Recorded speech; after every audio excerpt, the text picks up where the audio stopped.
Students, I am Deepak Kumar Sahu. Welcome to MKD Education Classes.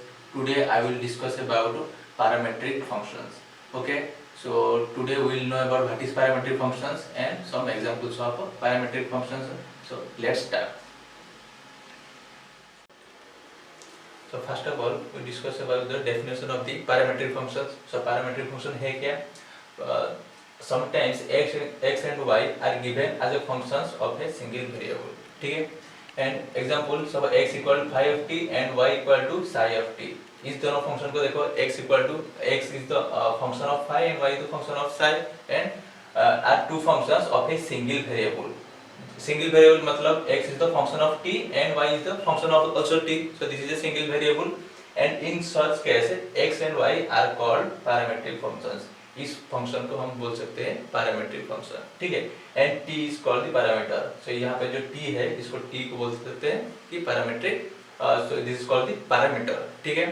So for example if a circle x square plus y square is equal to r square, then its parametric function we can write x equal to, यहाँ पे जो x है we can write x equal to r cos t और y equal to r sin t, ठीक है. सो इसको अच्छी तरह से हम समझेंगे. सो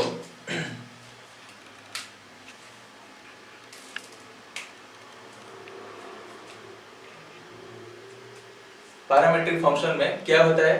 सो पहले पैरामीट्रिक फंक्शन को प्रीवियसली हम जो फंक्शन हमने पढ़े हैं वो किस तरह टाइप का था. पहले y is equal to f of x form में था, ठीक है. सो यहाँ पे हम क्या करते थे, derivative directly dy by dx हम निकाल सकते थे. जो भी आप फॉर्मूला यूज करके हम डेरिवेटिव निकाल सकते थे, ठीक है. पर पैरामीट्रिक फंक्शन में क्या होता है, पैरामीट्रिक फंक्शन में इस तरह का फंक्शन में नहीं होता है, ठीक है. y equal f of x में नहीं होता है. यहाँ पे y और एक फंक्शन में size y is the function of phi and x is the function of psi में होता है, ठीक है.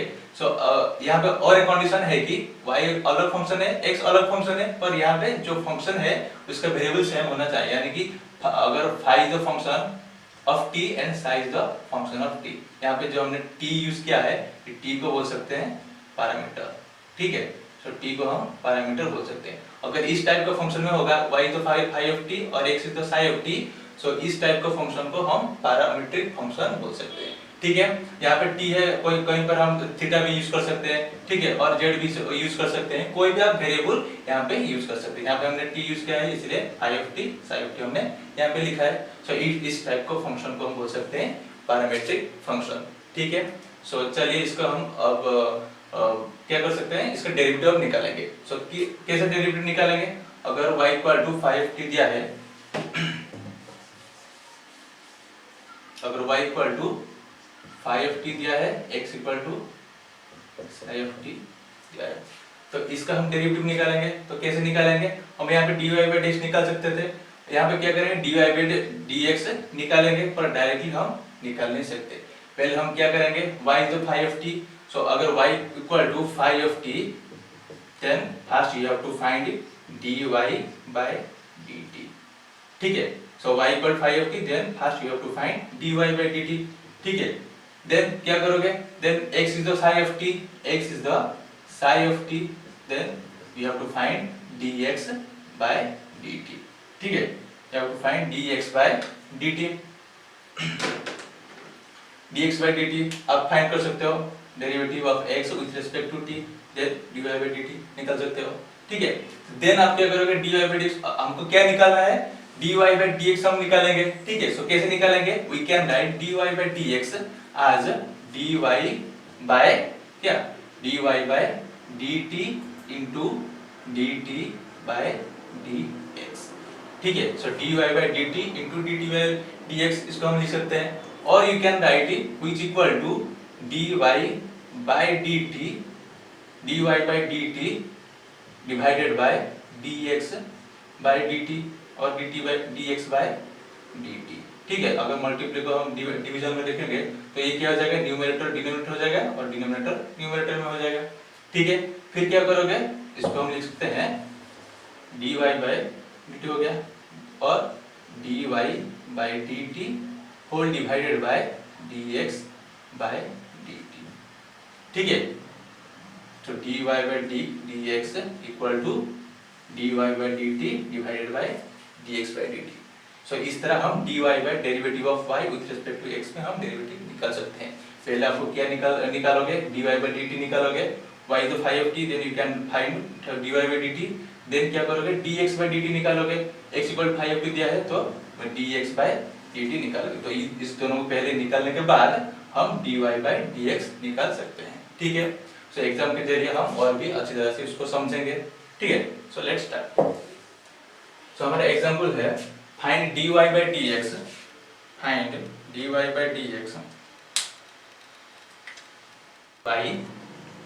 by dx if x is equal to a cos t plus t sin t and y is equal to क्या है a into sin t minus t cos t, ठीक है। So x is the function of t and y is also a function of t, ठीक है। This is called the parametric functions. So अब क्या करेंगे हम dy by dx निकालेंगे, ठीक है। सो dy by dx कैसे निकालेंगे आप अच्छी तरह से देखिए, ठीक है। So x, so here given that x equal to a into cos t plus t sin t, ठीक है। मैंने आपको पहले क्या बोला है कि पहले क्या करोगे dx by dt निकालोगे, ठीक है।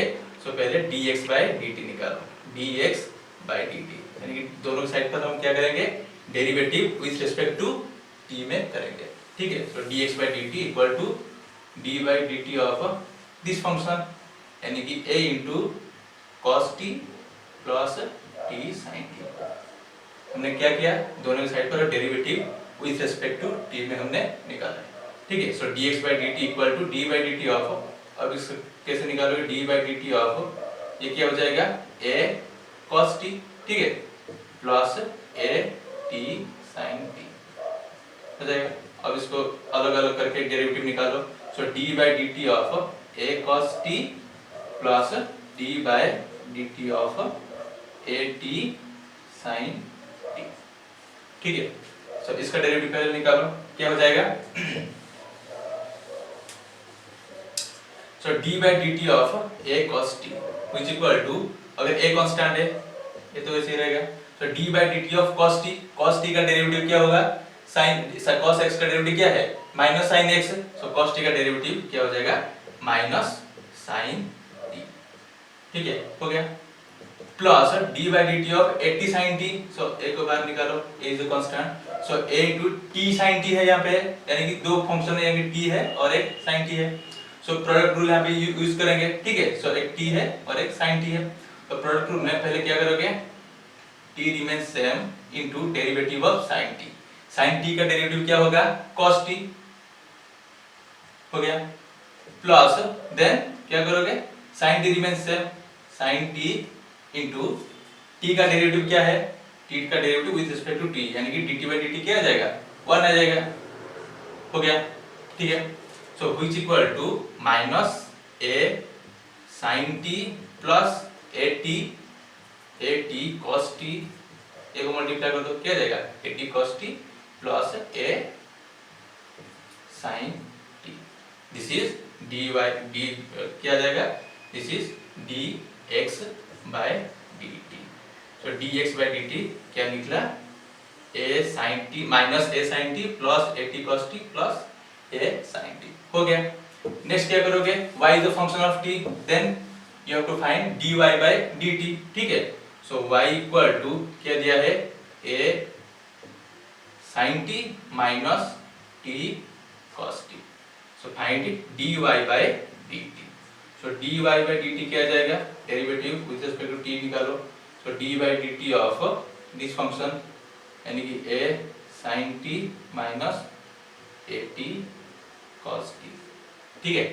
सो व्हिच इक्वल टू, अगर इसका डेरिवेटिव निकालोगे तो क्या आ जाएगा a into sin t का डेरिवेटिव क्या आ जाएगा sin t का डेरिवेटिव cos t, ठीक है, मैं डायरेक्टली लिख देता हूँ cos t, ठीक है। देन माइनस a into यहाँ पे t cos t है, प्रोडक्ट रूल यहाँ पे यूज करेंगे। पहले क्या करोगे t as usual, then cos t का डेरिवेटिव है माइनस sin t, हो गया।